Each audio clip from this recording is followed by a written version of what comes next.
오늘 우리는 역사책을 그냥 읽는 게 아니라 아주 오래된 문서 한 장을 가지고 500년이나 지속된 한 왕조의 운명을 직접 해부해 보려고 합니다. 아니, 어떻게 한자로 된 짧은 글 몇 줄이 한 나라가 어떻게 서고 무너졌는지를 전부 다 보여줄 수 있을까요?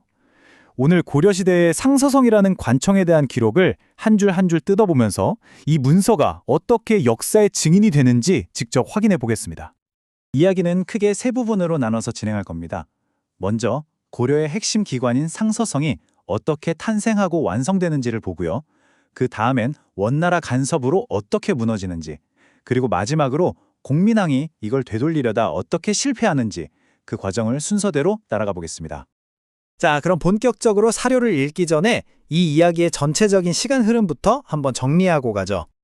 오늘 우리가 살펴볼 이야기는 딱 이 세 단계로 요약됩니다. 고려가 자신만의 독자적인 시스템을 세웠던 건립기, 그리고 원나라의 간섭으로 그 위상이 땅에 떨어진 격하기, 마지막으로 이걸 다시 되돌려보려고 했던 개혁기.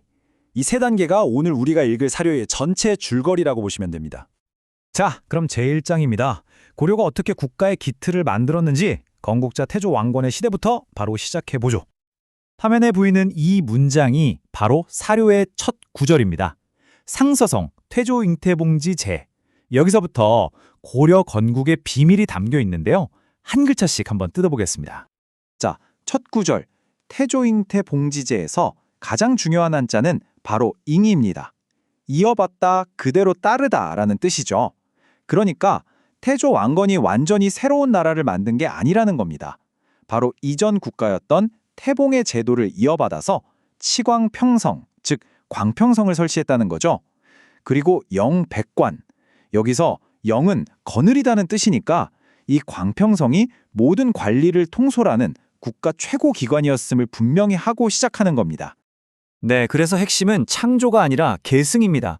고려는 처음부터 이전 국가의 시스템을 흡수하는 방식으로 시작했던 거죠. 자, 다음 기록으로 넘어가 보겠습니다. 이번엔 성종 때인데요. 성종 원년 개위여사도성, 14년 개상서성. 여기서 주목할 단어는 계위입니다. 고쳐서 무엇무엇으로 삼다라는 뜻으로 성종이 아주 의도적으로 개혁을 했다는 걸 보여주죠. 처음에는 어사도성으로 고쳤다가 14년 뒤에 최종적으로 상서성으로 다시 고칩니다.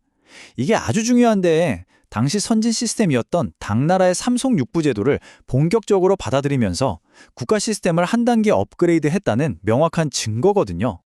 그리고 마침내 고려의 최전성기라고 불리는 문종시대에 이릅니다. 사료를 보면 관직 이름이 굉장히 길고 상세하게 나열되죠. 이게 바로 국가 시스템이 완벽하게 자리를 잡았다는 증거입니다. 그 구조를 한번 자세히 들여다보죠. 보시는 것처럼 맨 위에는 장관인 영이 딱 한 명, 품께는 종 1품, 그 아래에 좌우 부장관격인 좌우 복야가 각각 한 명씩, 그리고 그 밑으로 업무를 총괄하는 지성사, 실무를 담당하는 좌우 승까지 모든 관직의 인원과 품계가 아주 명확하게 정해져 있습니다. 정말 체계적인 관료제가 완성된 거죠. 심지어 같은 일품 안에서도 으뜸인 정과 버금인 종으로 등급을 또 나눌 정도로 아주 정교했어요. 이런 부분에서 문종시대 고려의 통치 시스템이 그야말로 전성기에 이르렀다는 걸 알 수 있습니다. 하지만 이렇게 완벽해 보였던 상서성이 외부의 힘 때문에 한순간에 무너집니다. 사료는 이 과정을 정말 몇 글자로 아주 냉정하게 기록하고 있어요. 자, 바로 이 문장이 우리 이야기의 전환점입니다. 충렬왕 원년의 기록이죠. 충렬왕 원년에 병우 중서무나 하야 위 첨우 유부 아니라, 여기서 핵심 단어는 단형 병입니다. 아우르다, 합병하다라는 뜻이에요.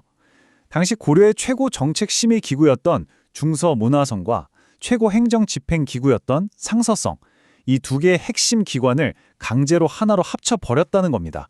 그리고 그 결과물이 위첨이부, 즉 첨이부가 되었다는 거죠. 그런데 여기서 진짜 중요한 건 이름의 변화입니다. 원래 최고 기관을 뜻하던 성이라는 글자가 한 등급 아래인 부로 바뀌었죠. 이건 그냥 이름만 바꾼 게 아닙니다. 고려라는 국가의 위상 자체가 격화되었다는 걸 이 한 글자가 정확하게 보여주는 겁니다. 주권이 훼손되었다는 명백한 증거죠. 정리하면 이렇습니다. 원래는 독립적으로 국가를 이끌던 두 개의 핵심 축이 원나라 간섭 때문에 그냥 하나의 힘없는 기관으로 통폐합되어 버린 겁니다. 그리고 여기서 끝이 아니에요. 첨예부는 나중에 도첨의사사로 이름이 또 바뀌는데 이때 쓰인 사라는 글자 역시 원래의 성보다 낮은 등급을 의미하는 단어였습니다. 격하가 계속해서 진행된 거죠. 자, 이제 이야기의 마지막 장입니다. 이 무너진 시스템을 다시 세우려 했던 한 개혁군주, 공민왕의 시도를 살펴보겠습니다. 공민왕 5년의 기록입니다. 공민왕 5년에 혁도 첨의사하고 복치 상서성하니라. 문장에서부터 힘이 느껴지죠? 여기에 쓰인 동사들을 한번 보세요.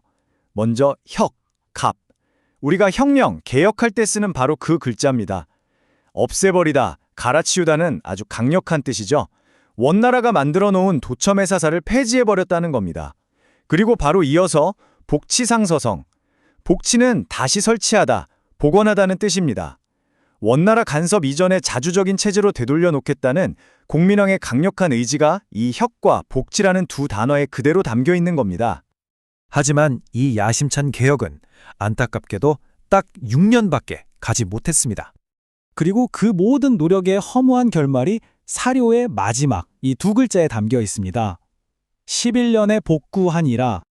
11년에 복구, 복조, 되었다. 즉 옛것으로 돌아갔다는 뜻이죠. 그런데 여기서 말하는 옛것이 원래 고려가 가졌던 자주적인 제도를 말하는 게 아닙니다.